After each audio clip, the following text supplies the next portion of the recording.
Amis téléspectateurs, on a passé bien nombreux. Du pays biso besoin du bakou ya Kolanda biso, to bandi Canal Presse ya mokolo ya lelo, toza jeudi 10 avril 2025, 4e numéro ya poso pour na Canal Presse la Liga, le meilleur championnat du monde ici et bandi. Na pesi mbote na équipe technique pilotée coordonnée par Mike Kamwaka et Gimputu le grand maestro. Mbote bipai biso bozuli baku ya Kolanda biso ve ambata mwana barumu mwana mama Marie Kembi mutuma ko belinga bi obimisinga tellement munene na éviter so epona nini. Merci beaucoup. Alors to fungoli Santiago Bernabéu, fungoli Camp Nou, neto robaka million le maillot, mais évitons de confondre vitesse et précipitation. Alors amis téléspectateurs, Mbote encore une fois de plus, Tozana Gotorope Sambote, Guy pour tous les grands maestros, le sélectionneur français Didier Deschamps, après Mbote na Aladdin Sita na Kennedy Mabesi, au bazo na Nabiso na Paris, pe Maman Alice Asser na Paris, Maman Alice Asser na Paris, Serge Malebe na Londres, Zouambote, ya Gimputu, le grand maestro. Joyeux anniversaire na Ngunza depuis quelque part de la part de Serge Kouilou. Ngunza, joyeux anniversaire na yo. Mbote na balandi minene ya Liga, Joël Bouloba, le grand Yakuza. Ototu na ngai boni binokuna, oui ça va. Joël na oti de lo photo moko. Hein? Yakuza na routine de la photo moko na kangaki dimanche passé na Jabir na Matonge. Vous allez surpris. Tant na robe avenue Jabir au comprendre. Ay Yakuza na routine de la photo. Na sobo sa na routine. Na bosa ngwe msango fe ambata. Na routine de la photo na kangaki na mutu moko na ginosa la bashamo na Jabir na Matonge na koetu wana.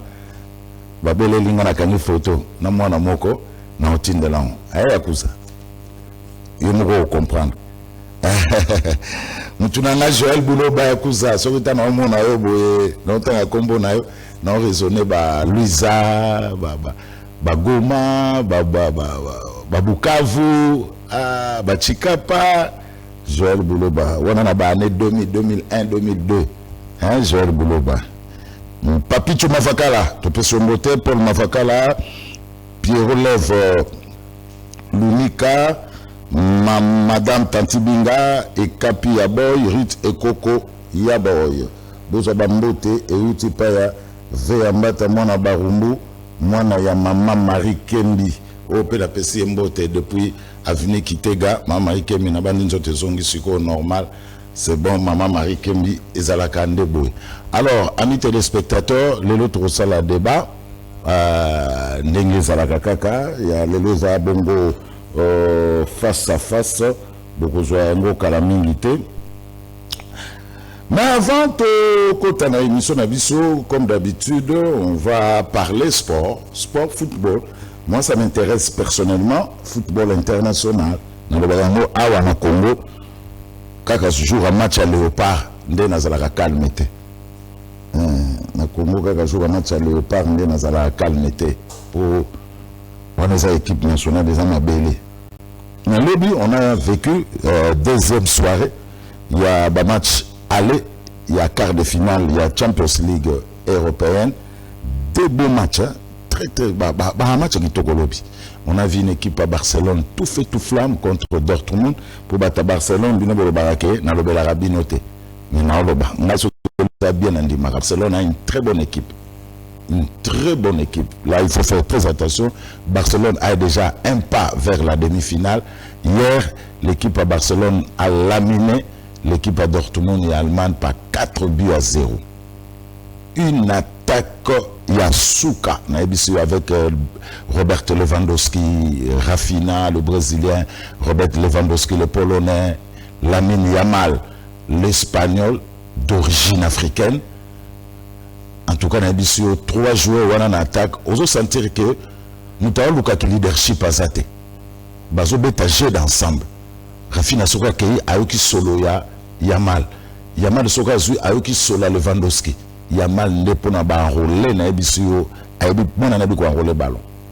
Donc il faut faire très attention à l'équipe à Barcelone qui cette année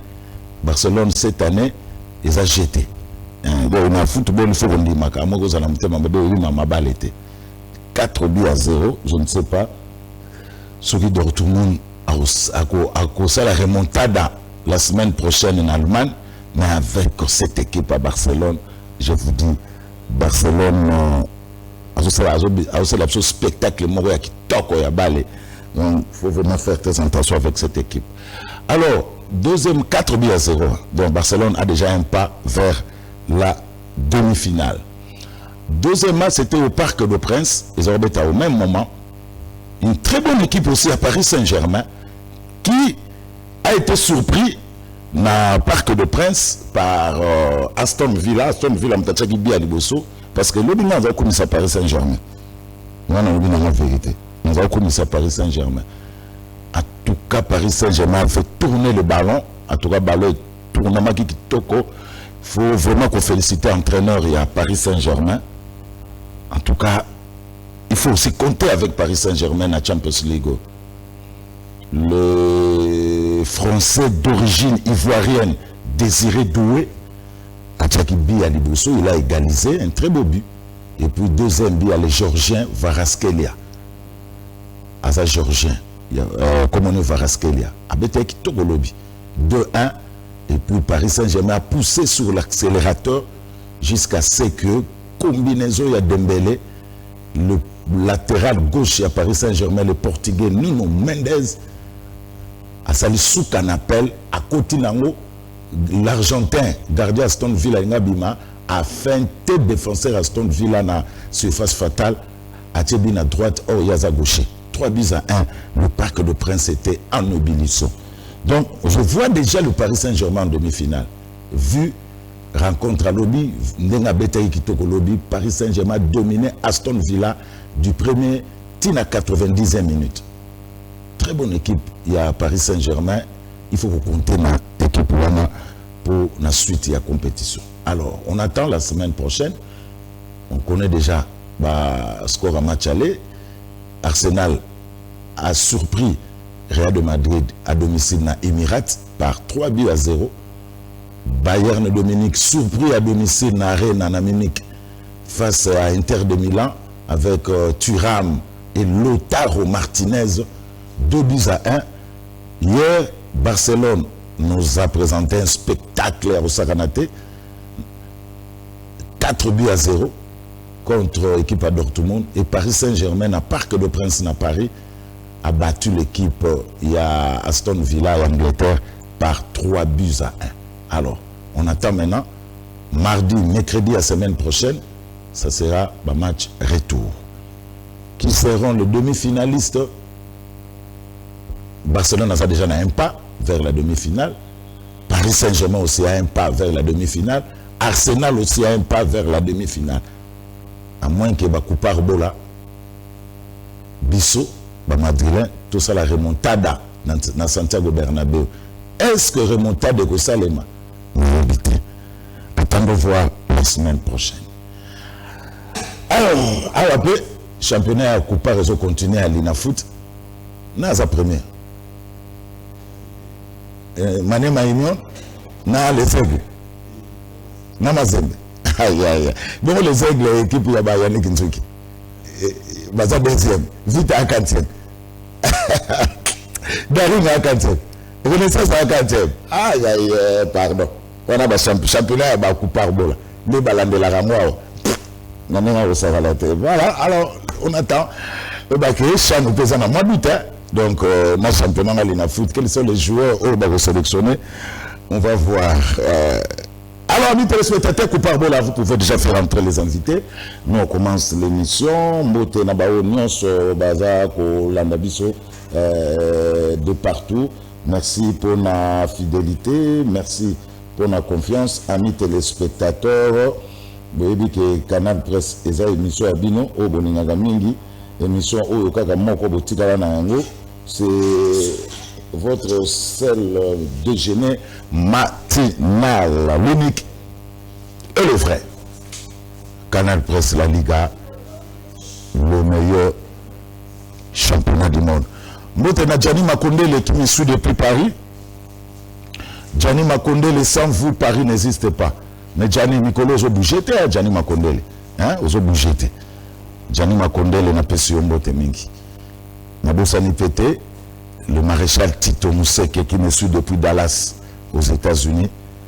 Maréchal n'a pas su un bote. Oui, Clovis Cassela, n'a dit que vous gagnez, n'a dit que vous êtes à Barcelone. Hein?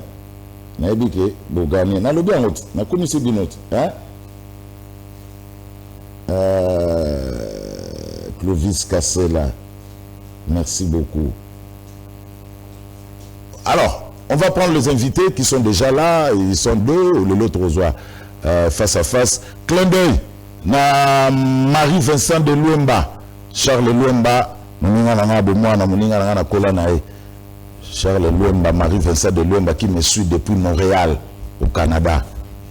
Charles Luemba n'a pas su un beauté, qui s'appelle Tania Mbote. Nias na Tania, Mama Tania, te pe mbote, na papa nandaku, na bana nyonso tu, bozana Montréal, na pesibino mbote mingi, Charles Marie-Vincent de Luemba. Tu as cru et puis commis. Mobala Zarande Mwana. Un homme doit se battre dans la vie. Mobala le raté. Et Charles Luemba, merci na courage na yo. Au Bundi, pour commis place ango. Charles Marie-Vincent de Luemba depuis Montréal, na pesibino mbote mingi. Alors, le temps que m'a invité va s'installer déjà. Joseph Kajingoudou, de retour de Mbujimaï.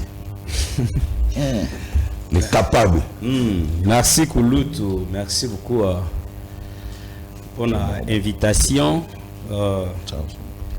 Ici, Congolais ban son beauté.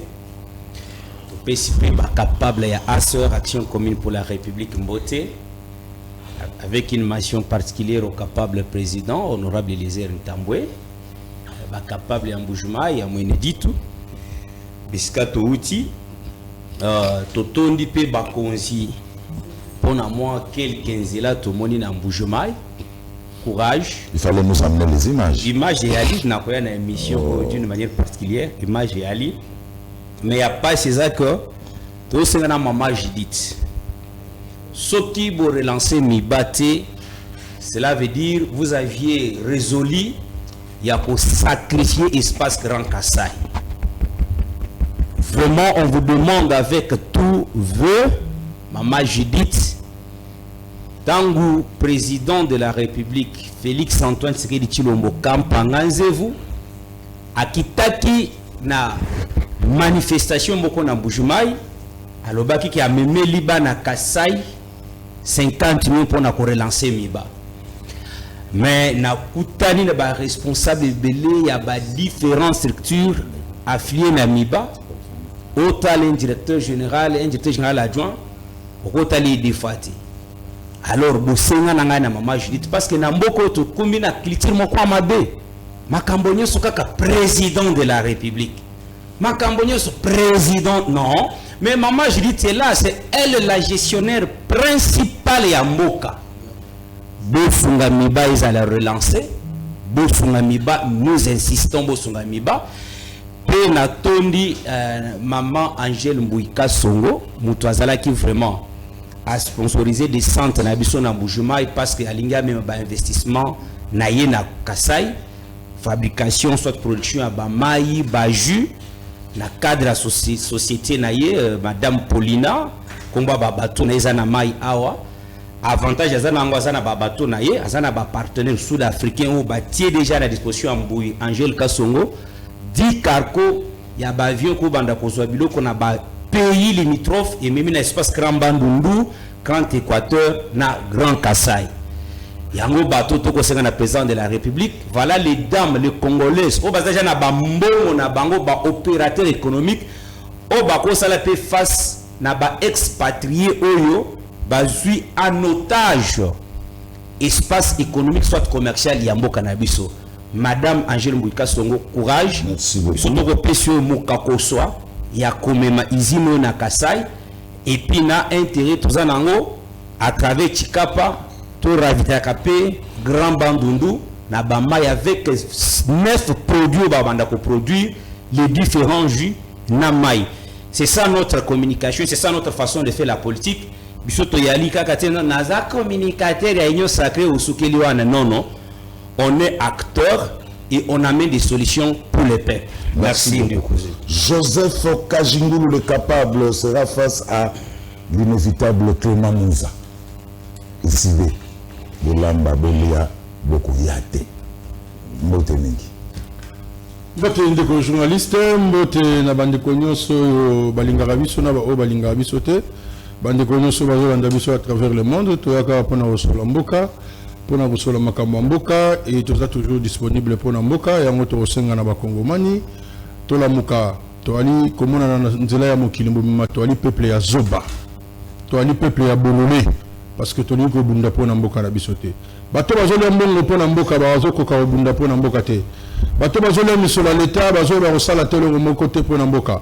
Na 6 ans autre que de 7e année à pouvoir ya ndeko monsieur Félix Tshisekedi bino nyonso bozomona ke loko malongo za ko samate ba communicateur bazoya awa bango mo bazoloba mouvement ezokufa miba mbongo ba prometa ke za wapi donc baza bato bakoko kalisusu likambo ya mboko te ata bali mbongo ya mboka mais baza kokoka yango te alors congolais telema tozotala tozomona na misu tozoyoka tozomona ndenge Congo ezokufa on dirait toza sous la pays te tout comme on a dit que ça libabé et libabé gestion ya mboka ya limabe yango na lobi congolais nyonso développer patriotisme tout ça le droit ya ko exiger que likambo songolo pakala et salama tala le tout le monde a parlé du peuple Mobutu Tika parlé du peuple tout le monde a yango tout le monde a stade de martyr Mobutu Tika la biso ta stade de martyr tout le monde a combo pays unité nationale Mobutu Tika ki tout le monde a likambo ya pour maréchal on est à difficile ya osakana na ngote mais tande ko Tshisekedi banda yaki nana kotangela biso loko ya tiki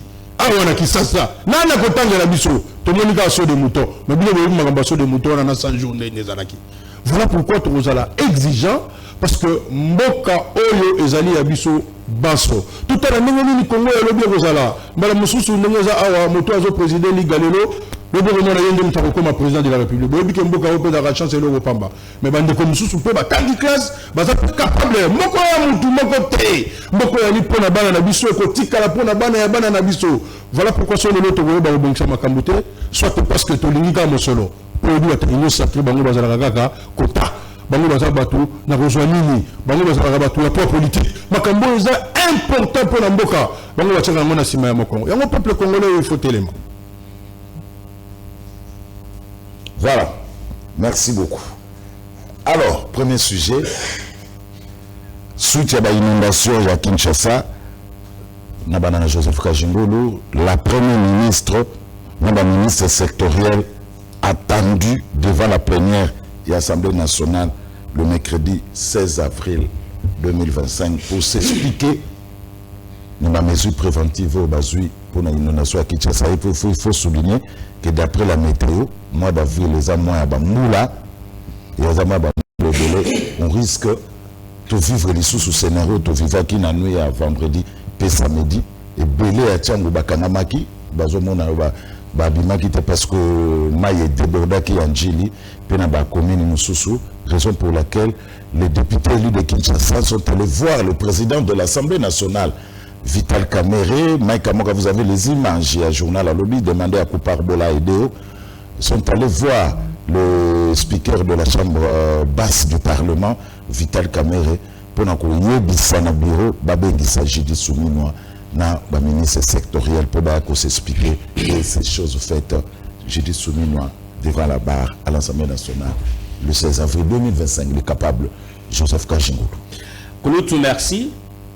Il y a un cadre de contrôle, il y a reconnaissance à l'Assemblée nationale. Il y a le premier organe, il y a contrôle, et organe suprême, il y a contrôle en Boka, c'est des droits que inviter Madame Judith Souminoa, la Première ministre, Naba ministre sectoriel, c'est qui est une évidence.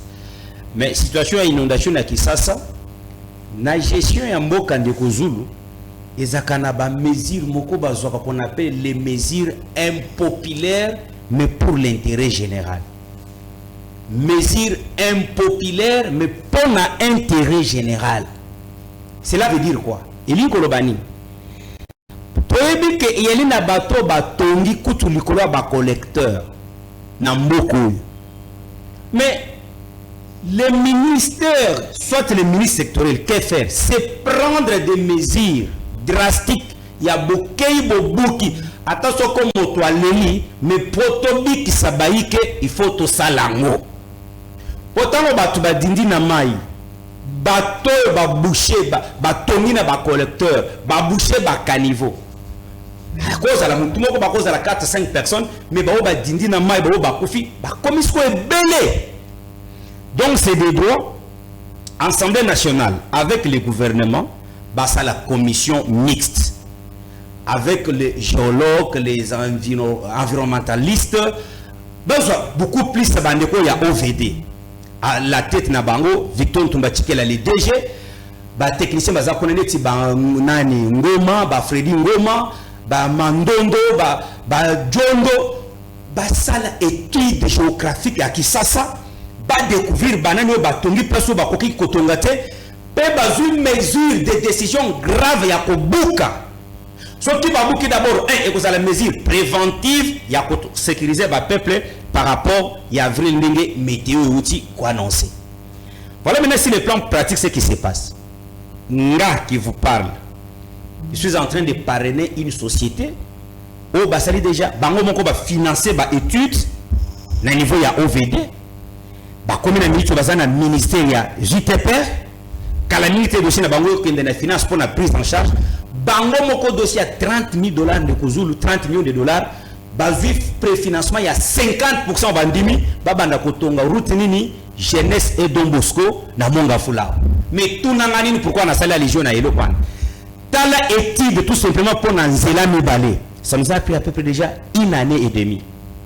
Dites-moi, lorsque les études pour la kotonga Nzela, n'y'a na kolbabu notable, il y a sur l'avenir de la jeunesse. Na Don Bosco et belé ba ko tunisanga po bango na kinga na ba image dans Tokitaki na société na mema kina bandi kwa OVD mais ce qui étude ko zo biso temps et belé boy quand dans 5 ans on va construire combien de routes? Cela veut dire quoi? J'ai toujours proposé une histoire. Ceux qui ont eu OVD, ont eu BTC bureau technique de contrôle, ont eu cabinet il y a UTPR, ont eu DGCMP, direction générale il y a contrôle et marché public. Donc, il prend au marché public dans OVD et au processus à service sur la est-ce qu'il n'y a pas lié vie dimension de cannabis tout ça l'anglais à la net guichet technique guichet unique technique des infrastructures dans le sens que ce qui va étudier yali au lieu que BT ça qui est la contre-expertise tant que OVD a conmené ba étude malamoko OVD s'est fait accompagner na ba technicien BTC na assistance à la DGCMP avec l'accompagnement surtout sous la coordination à cabinet à UTPR. Au comment on a que étude de cause à 3 mois, 4 mois, tout le na exécution à travaux. Alors, pour une inondation à Kisasa, d'abord, mes condoléances à Bandeko, perdre ba poche na bango, mais il faut la mesurer ça. Et puis, nanga au gouvernement provincial, vous sentez l'énergie. Tala Banzela de Kozul. La fois passée, on a vu que c'était sur un autre plateau. Kinga na retira déjà confiance na ngai ndenge na soutenaki Daniel Bumba na benda ki yango mais na tira po nga na soutenaka ye po motonga na ebaki bien dynamisme na c'était Edi Iyeli mulangi ya pembe oyo ngai na ko soutenir po je connais ce qu'il avait comme vision sur la ville mais au titulaire to soutenir ye par rapport à Edi Iyeli mais ngai na bendi déjà soutien na ngai na kosenga ba député provinciaux basunga ba kinois yango moni moi je soutiens le président de la République tango lobby nous devons changer plutôt mode il y a désignation il y a ba gouverneur ou ba kota na ba députés provinciaux la plupart sont des commerçants. La plupart des députés provinciaux sont des commerçants à travers le territoire national, la plupart. Tant que moi je me rappelle, je suis à Cabinda chez moi. J'étais candidat vice-gouverneur. Quelqu'un m'appelle avec une somme colossale, sinon, nous que l'anga vend moko. Mais il y a un bon gouvernement, ce que y a un gros la unité de production na bakasaya na babandundu na ba Équateur. Prenons mon toison, sinon j'ai 160 000 $. Pour une fois. Mais 160 000 $, on a sauvé qu'il y a un babandundu awa, qu'il y a un Congo central awa. Tu peux créer une unité de production pour que tu ça là. Pour une fois. Mais moto yo aleki na banzela boy. Ce qui a un pouvoir. Et donc a dit ce fois ben dans le mambo naye. C'est pourquoi réfléchissons comme un État. Lorsqu'on parle même de la révision constitutionnelle, ce n'est pas dans le sens que Moutoua s'éternise au pouvoir. Toute société normale est en train d'étudier l'évolution il y a temps à tel mot pour que toi améliorer la gouvernance nabiso. Alors Nakissa, ça je pense que les députés provinciaux, vous avez un travail. Vous pouvez nous aider.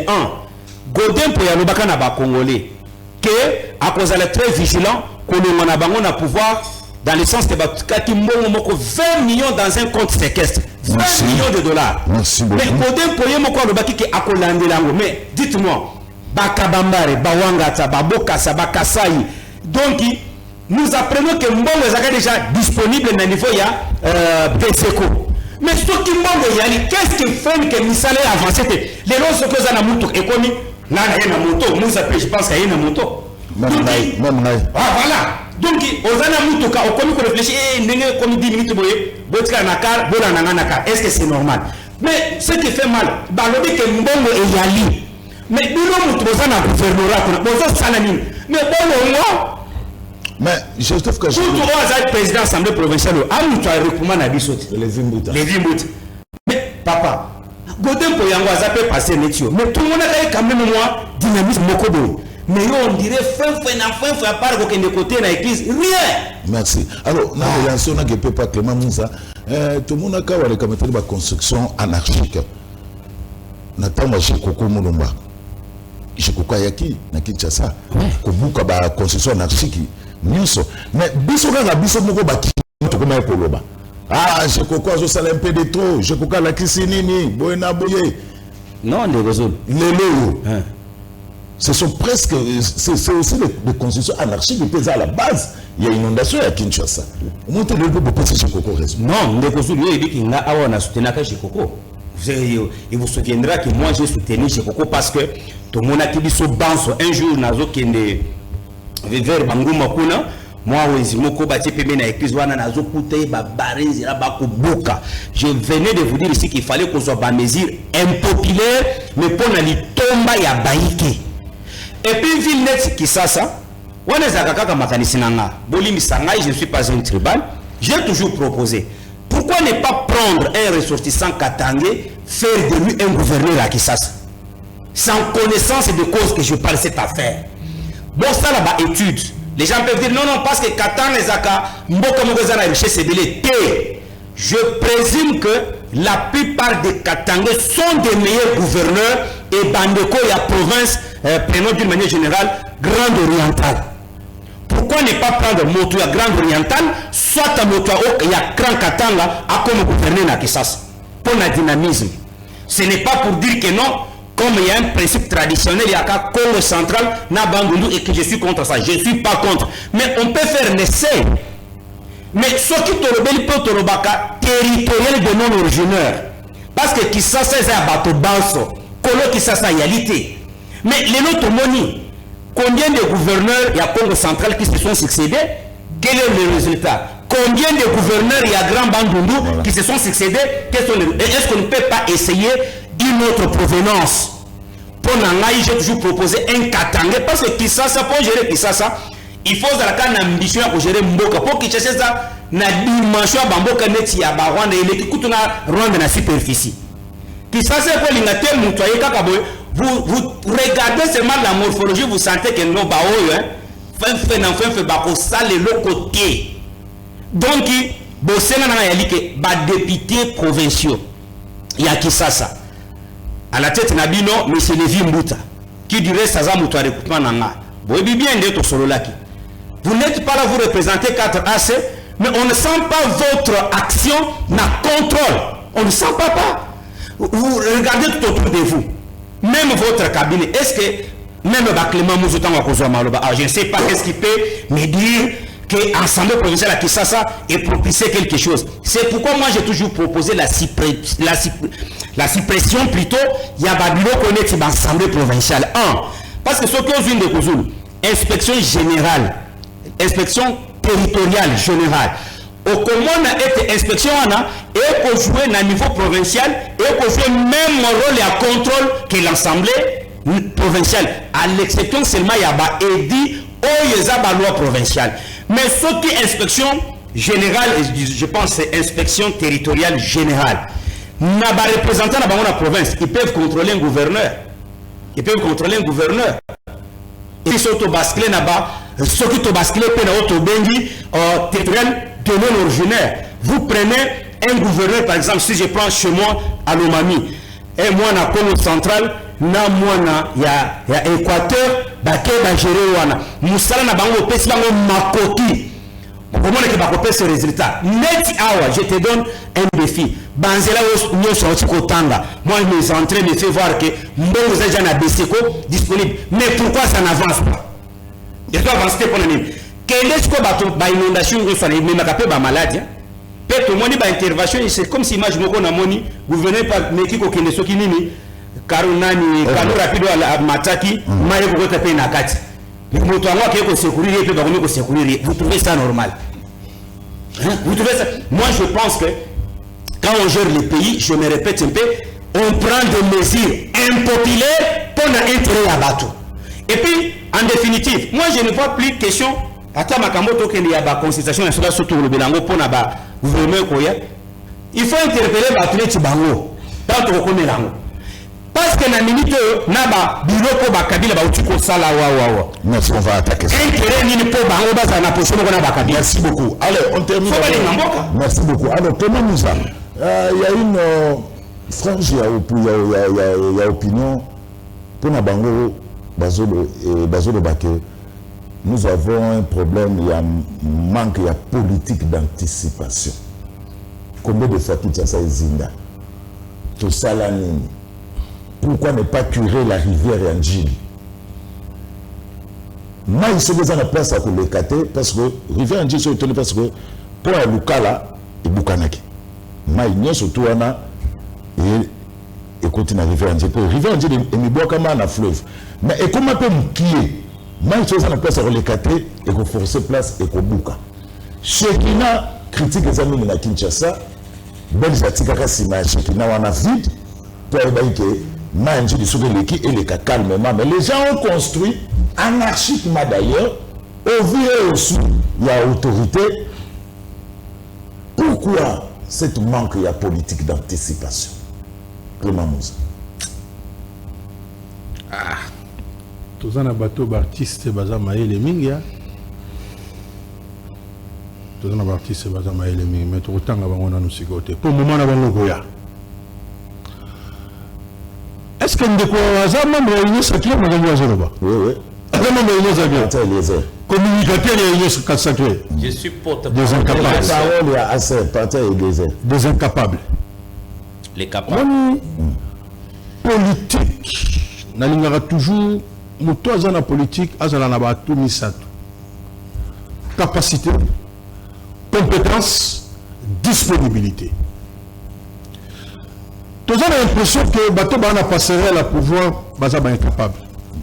Et tous ont l'impression que le bateau va passerelle à pouvoir, va disponibilité pour le peuple congolais. Oh, il y a celui comme communicateur, porte-parole, il y a incapable. Et ça un réquisitoire. C'est-à-dire que nous avons moniqué, Bazo Koka et le côté, Abandai Nambujimai, Ayana Kishasa, Azu Daniel Bumba, Azu Ndekolevi, Azu Bango Nyoso, Sokoli Bango. Amouni Bango qui va incapable. Azu Mitunya. Mais tout le monde a vu que Godem Poyawa. Si vous demandez où est le vie, Moutimaye. Anobike, en ce moment, le côté. A soutenir du Bimba, pour Moutimaye, à mon niveau, et le côté. De journaliste. Au moins, il n'y a pas de maille. Hein? Au moins, il n'y a pas de maille. Capacé le Soudango. Soyons sérieux. Tous en sérieux. Situation dans laquelle nous sommes en Boka, nous sommes en maturité. Tout ça, nous sommes en live. Na bandi mayanji. Ti na kono sika bateau, il faut bayana canon rapide. Bateau, baouti na aéroport, baluka nini bakobima aéroport. Bateau bazana ba vol, il faut bazwa vol. Ndenge nini bakololwa parti ya Moamba, Lukunga ainsi de suite. Pour bakoma na changu bazwa nini. Ce n'est pas un secret, tous en aéroport moko na Kinshasa. Nzela pe moko. Tous en nzela moko. Donc, tout le cas de l'émission à la télévision, tout le bas yango, tout le monde a dit ba ene. Balobi oh. Bino est-ce que nzela wana tseke di mutasali yango? Ba bosani principe, il y a pouvoir, il y a continuité. C'est que nous nous trouvons devant deux choses. Un, tous en d'abord un problème, il y a au Italie Batala comment prévenir. Et tous en a deuxième problème aux alliés gestion. Donc, aujourd'hui, nous avons vu ce qu'on dit, par exemple, na Bumbu, au moins on a ton ami. Tu vas construire un intérêt électoral. Pas pour servir en réalité le peuple, mais pour servir le peuple quand même. Donc, Chantilly, à Salimo Banzela, il faut dire des choses très clairement. À Salimo Banzela, la Bumbu Banzela, ils ont tiré. Regardez Tchangou. Aka Nzela moko. Andao ya Nzela wana ozaka na possibilité okota Nzela o Mobutu tikaka ya okende. C'est comme af. Je vois aujourd'hui bazo sala rocade. Na parcouru rocade on a surtout la télévision de Potoloba. C'est une très bonne chose ce que aussi là. Parce que entre Ndaku ya Gizenga nana koma poma tete, je fais 30 minutes. Donc le même Mouza, na continue na buma, na yeko bima na poma tete. Ça va servir pour vous que c'est là. Mais Nazobela, Masanga Didier Mazenga. Bosakana, na patriarche Gizenga te. On a un monument pour la Congo, pas Luka Kate. Comment voulez-vous que les Chinois, parce que le Congo Babiloko, la conception de l'ancien Premier ministre, vous avez déjà vu ça. Nazo interpellé Masanga Didier Mazenga. Vous devez arrêter avec ça. C'est pas parce que Gizenga n'existe pas aujourd'hui que Batouamona est ridicule. Nakata Lupango Nakati ya Lupango ya Gizenga. Moi je ne parle pas des choses que je n'ai pas vues. Babon Babangin. Mais vous savez que les travailleurs à la Chinois vont s'échanger. Ceux qui ne peuvent savoir la location, il faut le dire. Mais ça n'honore pas la République. Ça n'honore pas la République. Vous devez arrêter avec ça. Pas dans une concession d'un ancien Premier ministre. Ça c'est la première chose. Donc, pour la zone de là, na Makambo Italie, Nzele Zamoko. Ngai banda na botami na Kisasa, c'est la première fois que je vois ça. Parce que Baki Yimso Yaga, on m'a dit le bateau, on m'a dit que c'est le roté. C'est vrai que c'est le roté. Mais tout ce qui est considéré une catastrophe naturelle. Et que ça m'a bamboka nyoso. Mais la bamboka wana botambolaka. Mbilo ebetaka na poto so beti na Kinshasa ao. Mbilo ebetaka na Chine so beti déjouer wa tozindi. Il y a des causes. D'abord, bato bana passerait le pouvoir, c'est succéder au belé. Bato no so na Nzela batikango kabo. Je suis en train de voir une ouverture. Nzela Wita Kulumba et traverser Petro Congo pour Eyako Dimara poids lourd. Quelque chose de comme ça. Ceux qui sont ingénieurs, mais qui ont des talents de la yango. C'est-à-dire que même pour le dépassement, il faut ça l'attention. Société a ça l'anzela wana. Ndeko sumi wa ifaraka ya ole ba kotsa nzela seb Congo ba kotsa nzela ya liberté. pour camoufler façon bazo sala musala. Au moment bango bazo sala batioti le place bango basali mayebi maka batuer otoboka. Nzela na sami utilité. Mayebi maka. Et pour bazo sala nzela bazo bebi sali sunzela. Bazo sala nzela ya muno bongo boza na ouverture te o batumsu bakoleka. Ba ye ba boka mabanga ba bongisa nzela o bango mo bandoleka pe batumsu bakoliko utiliser mituka na bango. Papa, parce qu'il est à 100 mètres, Baboki Mabanga, 100 mètres. Le doigt salaki 50 mètres. Son pays, au moment de la même clôture, il y a 7 et Tengami. Tout, n'a pas de condition, au moins il y a le pays de la société. Mais, mon on est à l'État. Vous, on a éco-sous, celui vous, on est à la qui, nous devons aller à la camion rapide, nous avons $200. Nous avons la quête safari, tu peux aller à la Kuna. Pour vérifier, on a tala. On a envoyé des bus. C'est une bonne chose. Mais quand on a bu ça, on saute. Parce qu'on croit qu'il y a même le tabac, il y a des sociétés qui ont des tabac, qui ont des confort.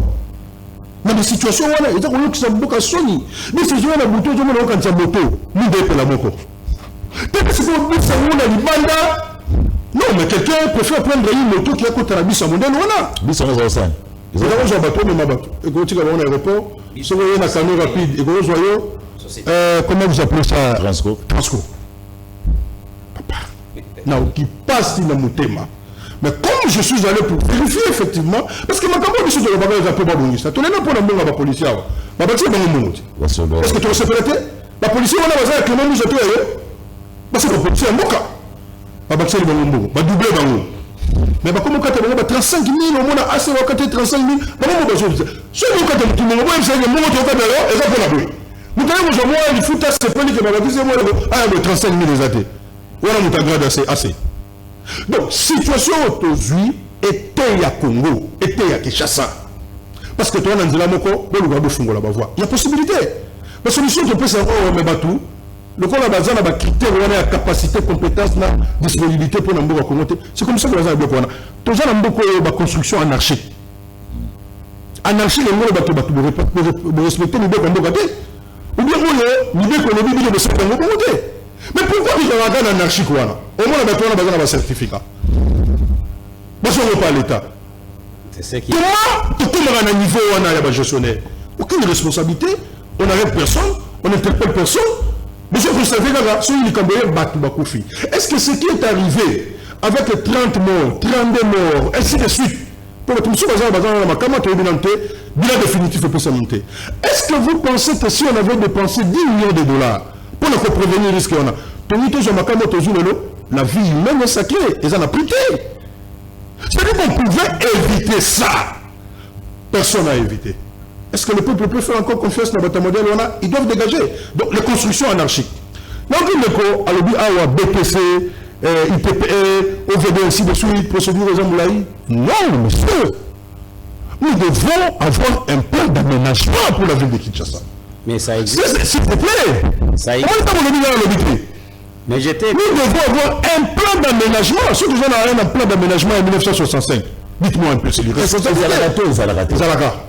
Mais ça suffit, et ça suffit la critère où vous avez même un ministère d'aménagement territoire. C'est que nous devons avoir un plan d'aménagement actualisé. Vu que nous avons plus de 18 millions d'habitants. Et vous avez une partie qui a plus de 35% de la population à Kinshasa, coupé. Mais c'est extrêmement grave. Et ce qui est encore étonnant, non, ça c'est fondamental. Moi, la question, on a 2 minutes pour la soupe là. Voilà. Donc, la télé, c'est l'heure. Voilà.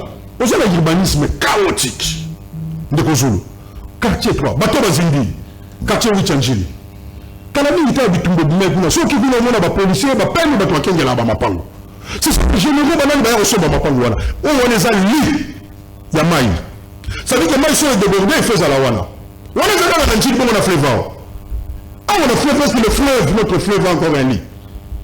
Mais tu vas tenir place sur le Bokogi pour tomate. Maintenant, il va pas savoir bien quoi. Surtout au niveau riche au Bayou. Donc, l'urbanisme est chaotique. Une seule route ici dans le bâti, plan il y a l'urbanisation aux athées, plan il y a l'île des athées, l'environnement. Papa. Tonga Batubaya, Beta Tolo, Babenchi, Félix Tshisekedi, qui le péto. Vous avez la nouvelle, non? Comment le bonga? Vous avez la nouvelle, non? C'est-à-dire que déjà, on va dire la vie à Batou en danger. Et quand on voit des députés nationaux, moi j'ai vu des députés nationaux, quand les avis sont au Simbi Moutou, 3 000. Mais tout ça, on peut combien? Au Simbi Moutou, pour les cas, il m'a dit qu'on quitte 3 000. Bah, nous, on a 5 000. Nous, on a des députés, ils sont mis ça, ils sont incapables. Bah, si nous, maman, moko, bah, vraiment, quelle honte pour ce pays. Quelle honte. Au péché au lobby, babongi si bakutana de capitaine caméra kuna. Oki ba lobby ni batala, mbongo ko bi makombe. Tala, on le mbongo ba la voiture. Est-ce que dans mboko yo, nous avons le parlement. Toi le parlementaire. Quand on a fait le bout de ton là, bâtiment ba ya kuna, comment on a benga ba député, donc bazana qui sont pour qui sont contre. Qui peut me dire je mets quiconque à défi. Contrôle le mauvais sama na mboka oyo na parlement ba ye nango tout le monde va faire. Bon attendez ba ça. Un club d'amis. Attendez ba ça mama ministre samedi. Ayoka donc et nous nous avons dit au chef de l'État, nous avons conseillé, nous avons fait des propositions. La terrain de l'autre côté, c'est-à-dire ce qui va se passer, c'est comme dans un club d'amis. Les oiseaux de même plus branches. Ils sont en train de détruire le pays ensemble. Dans la couverture. Ok? Bah, comme ça, les côté. Bah, comme ça y est, tout le monde a besoin de mesure. Et nous, on s'en maté. Bah, on va se rendre à mesure. Afin de continuer ça, là. Et le côté, le lot a wana Kishasa. Ce qu'on bandit, na Zana Willery. Ce qu'on a bandit, na Régie des eaux. Na bandit, na Gare centrale. Tito comme un aéroport, vous avez des marchés partout. Vous avez des chauffeurs partout. Merci Clément Moussa. Tous gens vivent parce que le colon a l'indiqué vivre. Ce que vous avez pour un bateau, gérer le cas. C'est une catastrophe. Donc, les loyaux, des familles entières, il y a une copie passe Nathalie, Namoni Daniel Bumba, Azoya na canot rapide. Babé Nangoya, canot rapide de Koufa. Ça va pas mal de copo. Nous doit y avoir ça, ça va tout. À 5 000 copo, on a l'imanda pour la pas mal. Sur la fleuve naturelle. Merci beaucoup. Sur la fleuve naturelle. Donc, nous avons ça, ça va être 5 000. On dit que la mission copo. Mais tant que nous avons fait de bout. Mais si on est allé dans le monde, maman, la bana, depuis 22 heures, l'État a fait dans le Carabongo, alors que nous avons les moyens de transport dans la pirogue. La police pouvait se mobiliser. Moi, je vais vous dire, est-ce que l'État pourrait mobiliser mobiliser la police? Ça lui dit qu'il nous replace sur le bloqué. Quand on a rendu une topa, quand on a rendu Maboka, ils ont raté. Donc aujourd'hui, papa, on a dit, Mutuka wana jaune wana eza mu na té grand car les hommes na té mais matati na 3 mètres ça veut dire que bateau ba yaki mo l'état ba juteur on na que mutuka témi et dindi ba pignon ba moni ka wana mutuka ni mwaki siko bateau ba zali kolo ya ndako l'état c'est la solution ni mai kauka la solution l'état dit ka mai kauka. Merci beaucoup. L'état comme plan là azu bateau ameni bango pesa ngo no ba koya atiki bakabatu boyo. Parce que l'État peut se matérialiser. Oh, bon, elle doit prouver, il y a un moment où l'État peut se matérialiser. Il faut qu'on dise des choses très sérieusement. Est-ce que le ministère des Affaires étrangères, il y a affaires sociales les a ratées? L'État peut se matérialiser. Maman Denise à intervenir. Comme un individu, excusez-moi de parler comme une personne, un individu, je pense que je dois appliquer ça comme ça. À secourir les Congolais. L'État peut se matérialiser. La première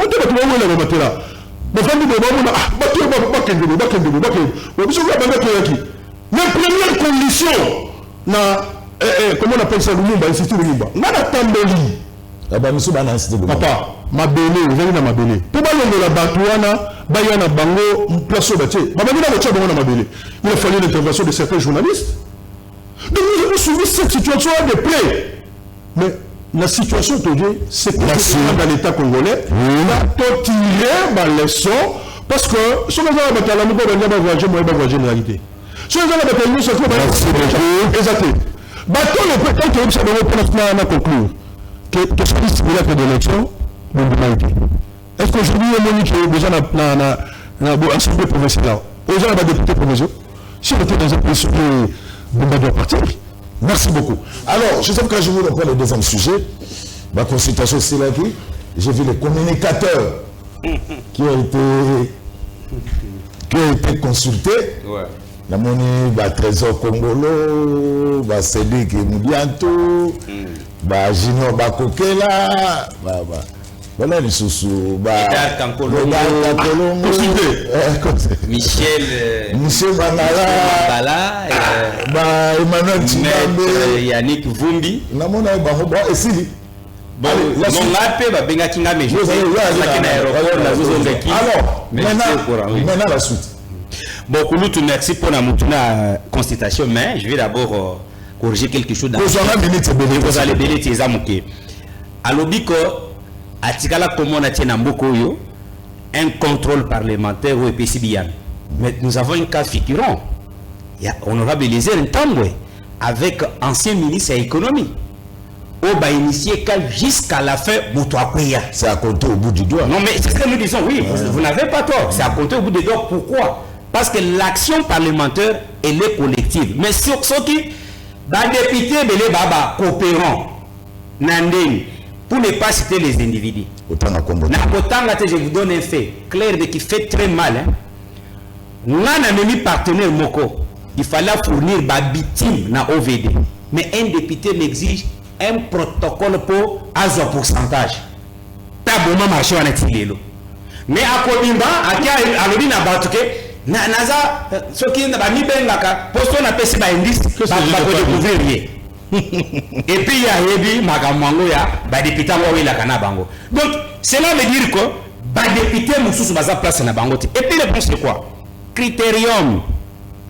Ce n'est pas parce que moto akunda kabibembe na mboka moko boye jour ya élection a commis député. Mais après Zokaka Mongo doit continuer pour kunda bibembe parce que un député a un rôle.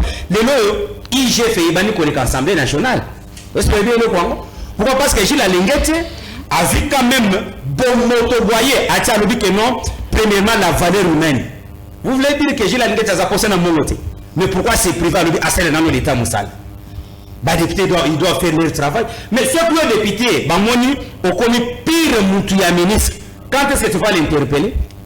Les députés, ils sont au cabinet, on appelle comment les salles d'attente. Beaucoup de députés d'une manière régulière. Il a un combo par rapport à des députés, ceux qui bakanika, ceux qui banani, au bako tiré, bas ministre, ceux que célébrité, tu peux interpeller, bako leng, c'est un ministre, babiro quoi, n'importe. Et puis l'Assemblée nationale, ça doit être un endroit où il y a que n'importe quoi bengisi bangwan. On a ce qu'on appelle la reddition des comptes. Reddition des comptes, c'est une valeur mokoyake. Tout le monde bidjo et bimaki awa, bosali boye, mongo tsali boye, et l'autre ça restait yango. Mais c'est déplorable de Gouzoul. Mais ma caméra au Tikoloba. Vous voulez que tout le monde soit tout le monde soit quitter parce que Azan Abisso, Tobé Télémabo. Mais je vous félicite. Moi, c'est ce que je t'ai dit. Toi, tu voulais qu'il y ait un Nazaboye. Oui, na principe à Monokwaba. Je te félicite. Permettez, oui. Na Monokwaba, maman Nangaba Lobaka. Kwamba boule le Kimbulanda Kufato. Il y a un Kolobani. Koloba Bosolo na moto, Eza Koboma Bonde côté. Kwamba boule là, Kimbulanda Kufato. Cela veut dire que ceux qui n'ont pas Clément Mouze vérité, qui bonde konangana Clément Mouze Koufité. Totikali bande comme du moins na édition vérité. Mais vous avez le vie là-bas. Est-ce que nous avons même consulté pour tout le monde comment on peut l'orienter pour aller à l'Assemblée provinciale? Parce que nous en avons la capacité. Nakajimboulou, président d'une Assemblée provinciale, Anna Kisasa, le ministre provincial, c'est le black, qui tombe 48 heures après. Et je peux initier par bureau, il y a que ceux qui, députés, à la disposition de la justice. Mais Kajimboulou, on a. Mais ils sont seulement. Pour les noms, tout simplement. Mais on a critiqué. Quand je parle, c'est pour que la décision de décider Balanda pour pas décider. Tu critiques que l'Assemblée provinciale a Godem Poyao. Ouais. Le nom de l'Assemblée provinciale a Lévi Mouta. Pardon. Bon, si quoi il faut tout le que la comme. Erreur de casting. Nous va qui nous va pour qui bien été.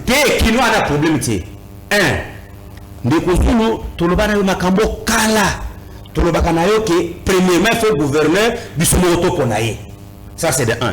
député provinciaux toza na bango ce que tali kende boko ça pas mususu basaka makelele mais quand on a fouillé excusez-moi de dire je cite pas les noms bazata na diplôme d'état mais un député oui Macron tango qui pouvoir avec son nouveau mouvement il a pris sa majorité format bango par ba constitutionnaliste comment une loi commence. Un député qui ne sait même pas faire la différence entre un projet et une proposition.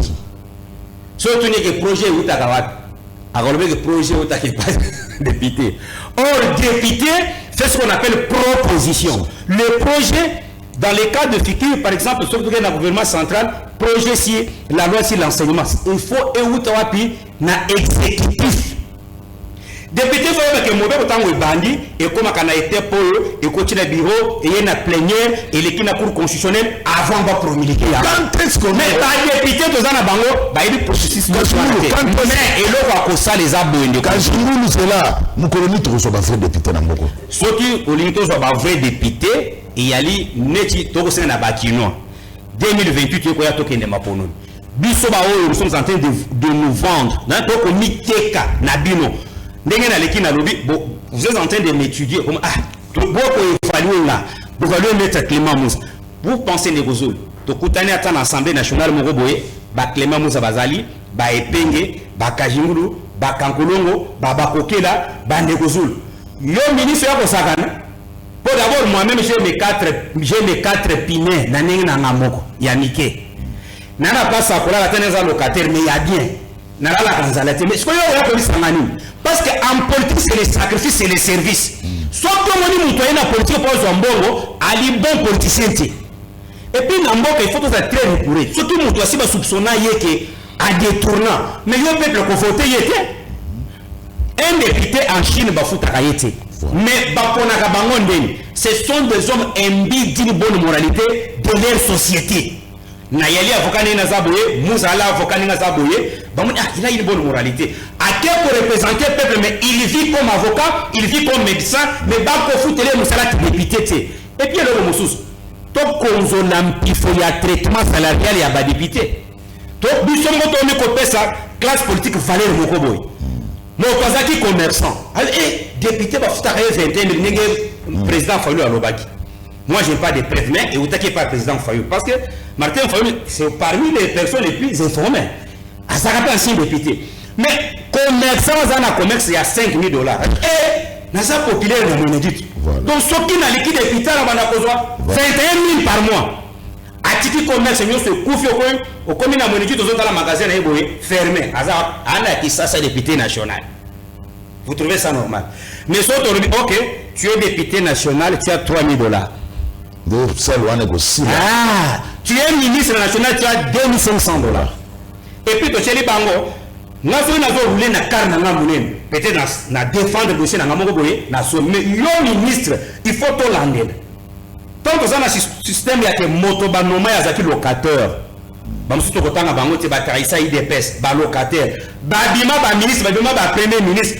Au coup tu muto akomi danger, ndenge ni sala commerce c'était au kata bilangate. Mbongo nyoso uti what?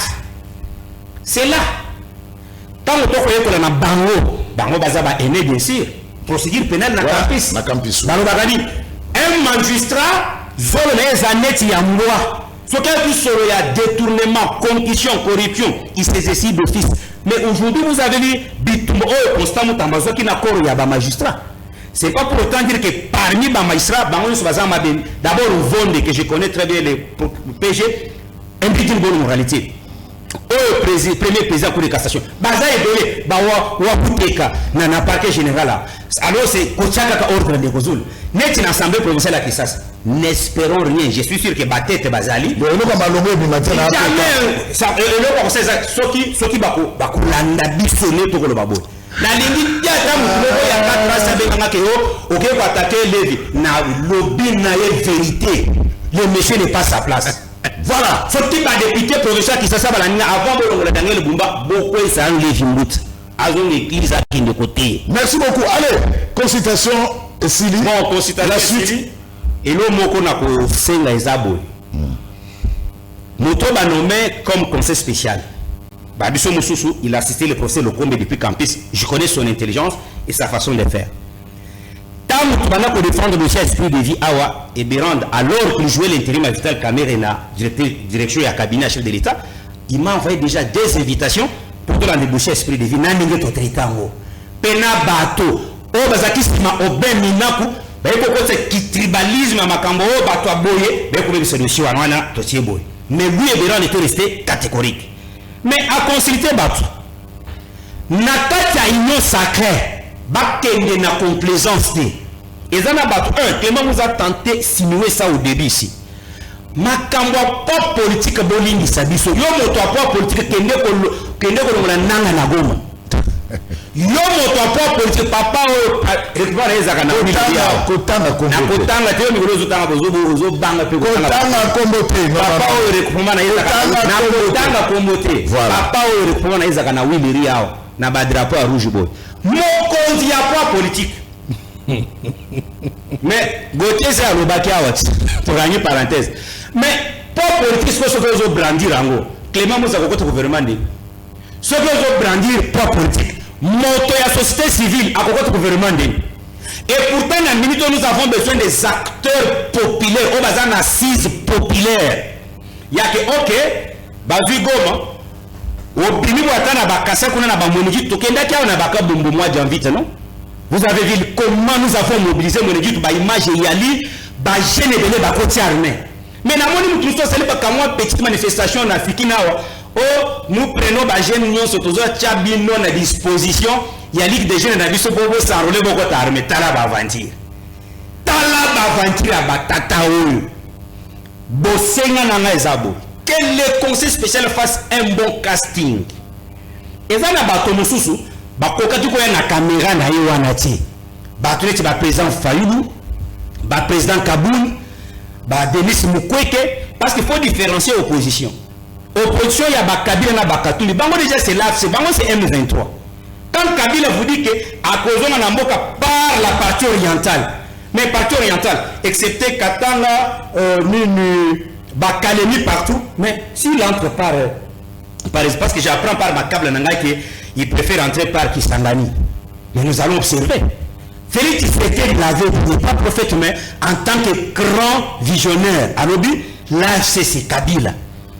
Et puis, ma pauvre, Kabila a dit première démarche à cause de l'Afrique du Sud, c'est Kabila la militaire na bango. Pour que ce bango là, il y a quoi avancer na bitum. Et puis, vous dites que ce qui n'a pas la tête et un mouvement, la chose n'allait pas être ce qu'elle est aujourd'hui. Il faut comprendre. Aujourd'hui, Kagame asphyxié a saigné na vrai patron ya AFC M23 va se prononcer. Vous avez vu tout à Olivier Kamitatou. Il devient maintenant le porte-parole ya M23. Et avant le banatite que par cette occasion, le leader de l'opposition Mazana exil, Bako Kote le plein. Ne soyez pas surpris au Moni Katoumi Nagoma, au Moni Olivier Kamitatou Nagoma. Ne soyez pas surpris.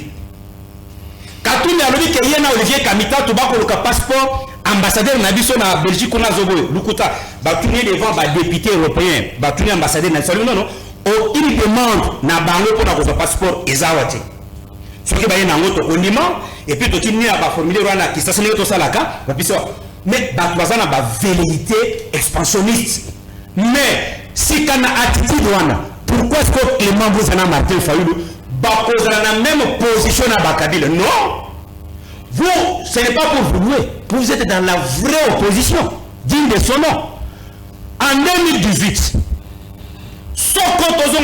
revendication on devrait considérer que Bino,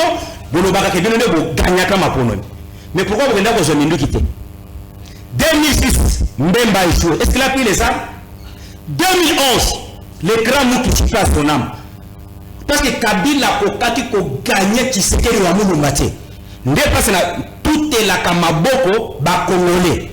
Depuis 2006, Clément Mousse, je ne sais pas s'il va le dire ici, l'un des hauts cadres appartient à Bango. Il m'avait dit depuis longtemps que Bandeko ya PPD na Kabila, Baloba na Bango, Bouya Yebi, Soka Kolobango Awati, Baloba na Bango, tu sais que tu es par la voie démocratique. Bapesa Bango conseil Bayana dialogue na sécurité. Bango.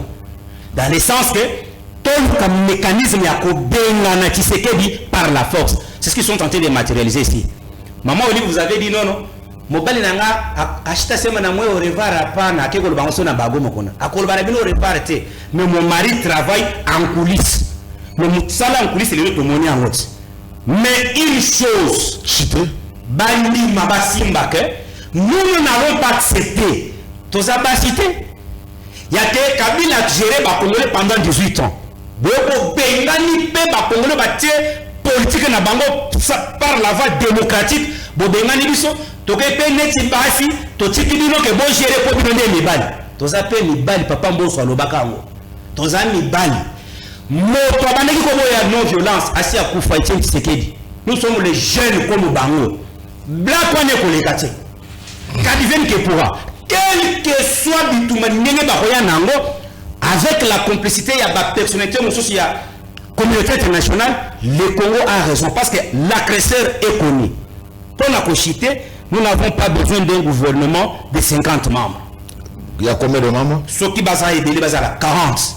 Si ça dépendait de nous, à chaque jour, il faut prendre une personnalité imbue d'une bonne moralité. À travers les 26 provinces, on aura un gouvernement de 26 membres, 5 ministères de souveraineté, défense, intérieur, finances, affaires étrangères, justice. Bavis, on aura une équipe gouvernementale composée de 31 membres. Merci ça, c'est de beaucoup. nous. Et puis de deux, pour la construction de quoi décider, beaucoup de gouvernement de l'Union nationale.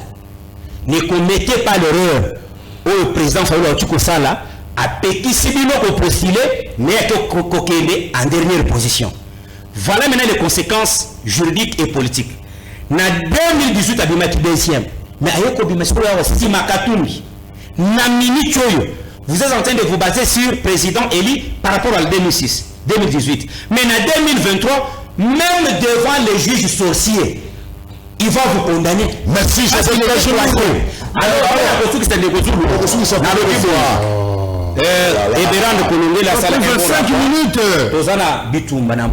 Cela veut dire que le gouvernement est où mélité d'ici les 15 gouvernements tout défendre Mboka. Merci beaucoup. Alors, la position est décidée, connue.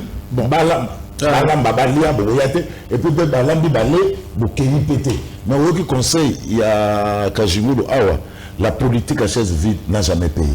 Merci beaucoup. Je pense que je ne vais pas rencontrer la vie à parti politique ou bien vie naïe, partout dans tout ça. Non, non. Les choses sont sérieuses. En toute responsabilité pour que tu aies quelque chose. En réalité, répondre à la montée. À Matia, Kitia, Kotibo, tout ça, aux hommes les bateaux, vous n'avez pas encore compris que le pays est en danger. Démontrer ce qui n'a répondu. Vous n'avez toujours pas compris que le pays est en danger. On travaille pour le pays. Vous aurez temps à réfléchir pour Namboka. Très peu de Congolais.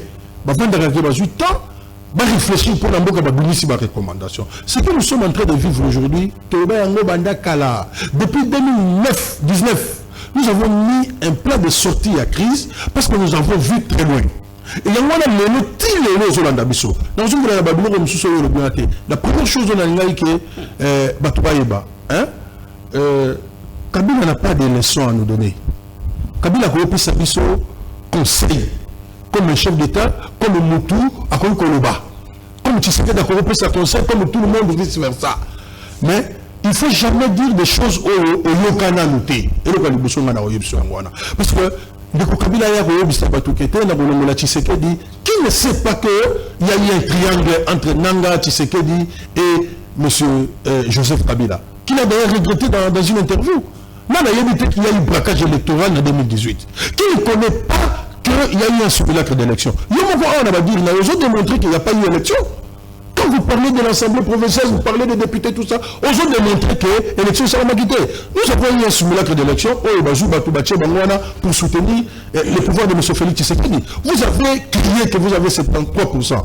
Nous avons crié sur 73%. Vous savez, pour une active mine, on a 73%, je vous ai déjà dit ici, avec ce que M. Félix Tshisekedi a fait aujourd'hui, surtout dans l'élection, on a battu. Je vous ai déjà dit ça, parce que sur le plan social, à ça, le côté. Ok? Il y a aucun secteur de la vie où il y a à trouver solution. Où il y a à Kokaki de joie comme pilier, les 7 piliers au Salaki. Si je pense que ce n'est pas le premier pilier sur l'emploi, est-ce que vous êtes capable de nous une solution de créer un emploi comme je ne pense même pas que c'est de ça. Il a parlé de 1 million 600. Donc, il y a beaucoup de dire mais moi, je ne sais pas par rapport à l'intérêt de la vie au besoin de privé.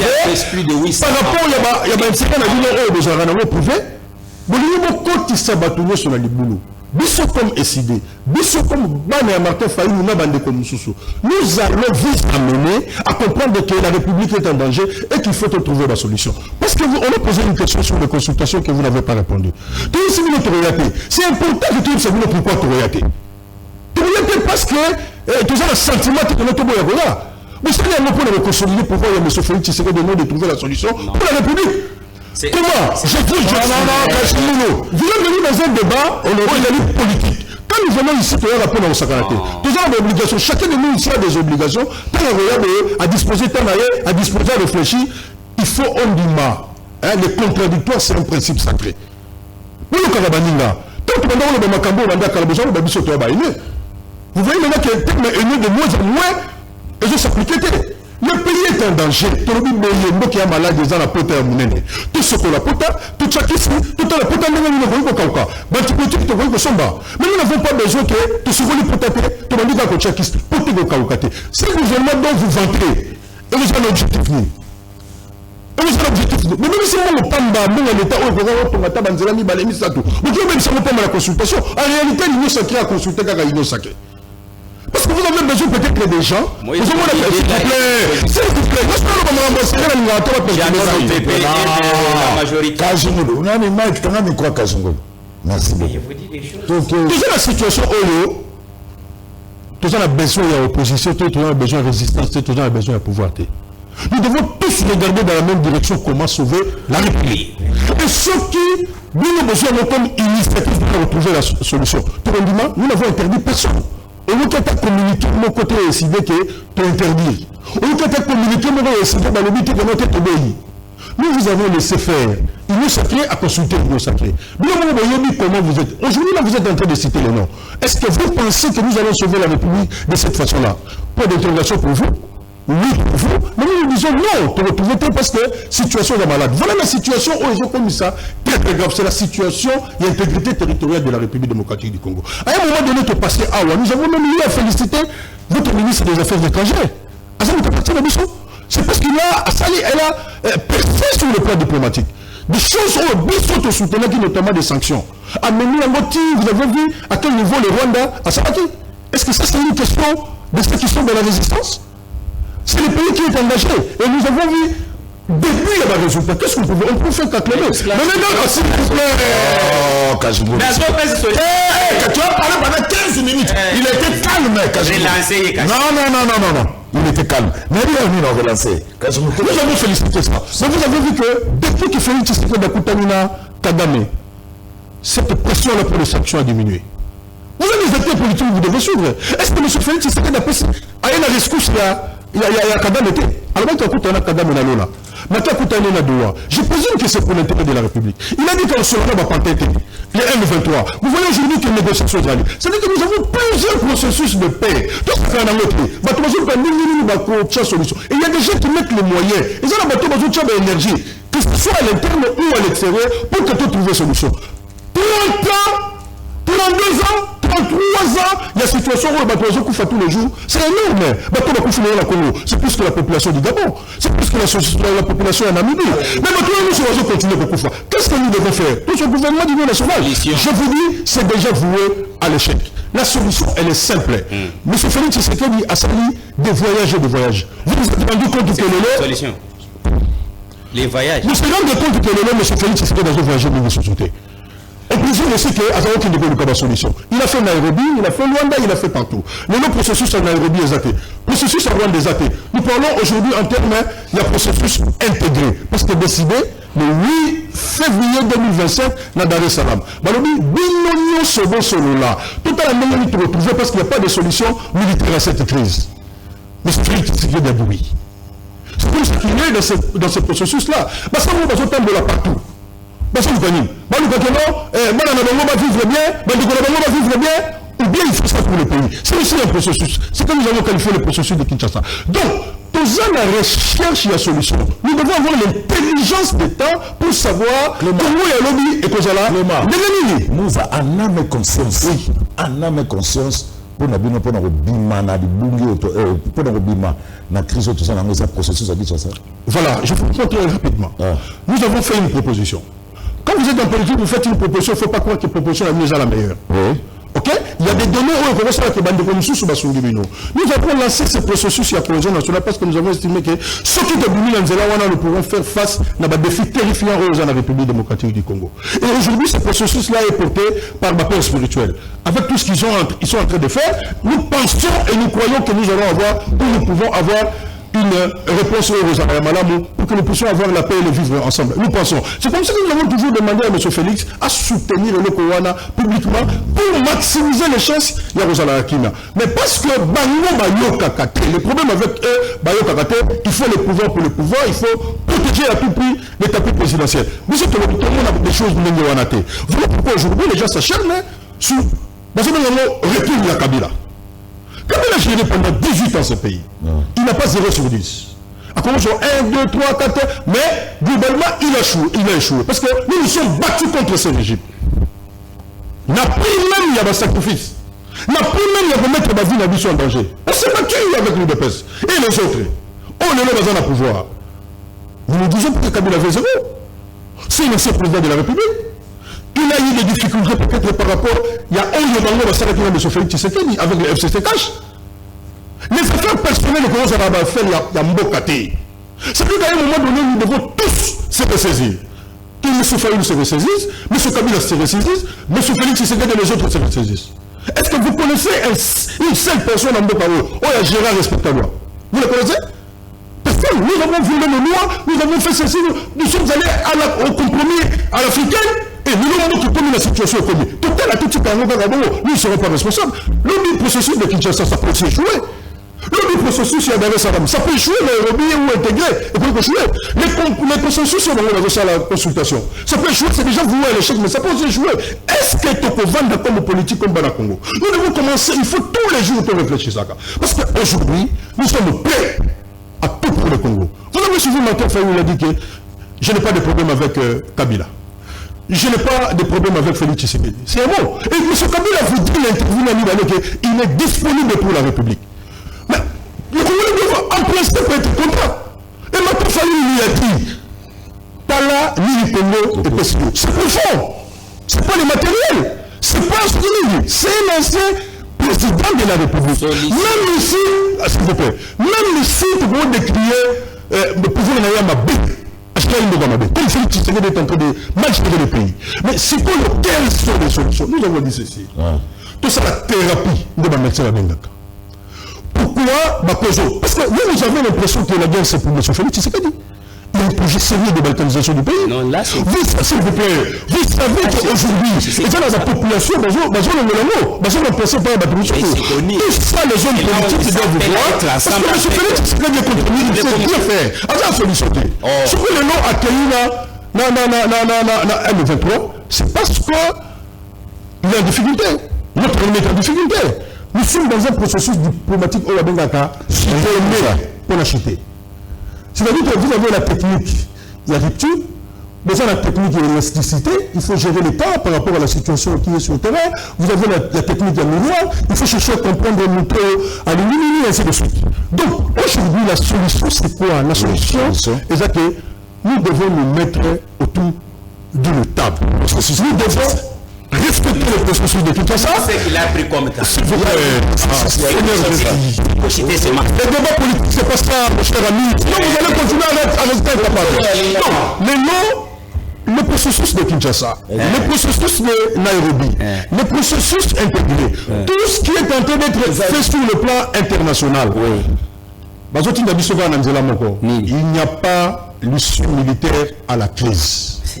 C'est-à-dire que nous devons nous parler. Mais c'est que nous voulons, nous parler sincèrement vu la gravité de la situation. Donc, aujourd'hui, ne dites pas que Martin Fayoul a béni à aucun d'été. Ne dites pas au supplémentaire, s'il vous plaît, c'est un tel de conseil. Un bon conseil. Allez donner le conseil, que l'on ça conseil, Nandego Félix Tshisekedi, à se désaccater l'obstacle contre la cohésion nationale. Merci beaucoup. Et parce que ceux qui nous sont communiqués, ils continuent à se dresser comme obstacle à la cohésion nationale. Nous avons demandé sa démission. Nous avons déjà écrit pour ça. Regardez, aujourd'hui, merci. de vous s'acharner, Merci. de vous charmer sur Coco Kabila. C'est ridicule pour vous. C'est ridicule, c'est très ridicule. Vous avez ici un ancien président de la République. On l'a Kinda Kimebembo. Lui-même s'est considéré que Azali Nedzi, il y a eu Yemoko. Mais tu vois? Mais les Mouzaïs. Yemoko a se considéré que Azali Nedzi, il y a Yemoko. À la limite, il a dit qu'il va se mettre à la disposition. Vous avez pris la cohésion nationale. Vous prenez la cohésion nationale. Ce que nous devons faire aujourd'hui, il faut écouter. Nous sommes il y a Félix. Madame Oyekoyebi, Madame Nogoya Félix, vous êtes Oyekoyebi, Madame Nogoya Martin Fayou, Madame Oyekoyebi Bima, vous êtes Oyekoyebi, Madame Nogoya ancien président de la République, M. Kabila, Madame Oyekoyebi Maye, ainsi de suite. Merci. Et de là, je vous dis, je mets tout ça de Clément Moussa. Vous allez voir que, allez, Togoya Basikoyo, qu'est-ce qu'il faut faire concrètement? Si vous pensez que vous allez. Merci beaucoup. La politique, on ne trouve pas de solution dans la mécanisme. Vous ne trouvez jamais de solution. Ah, il y en a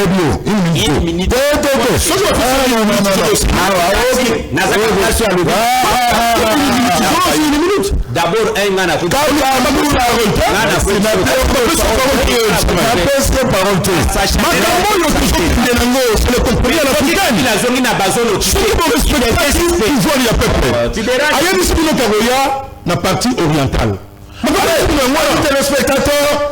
ça n'est donc pas. Merci, Kachi. La solution, c'est de se mettre une cohésion nationale.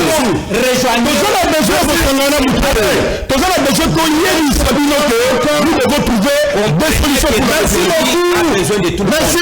Ça n'est pas terminé. Parce que Allez, monsieur Sylvie,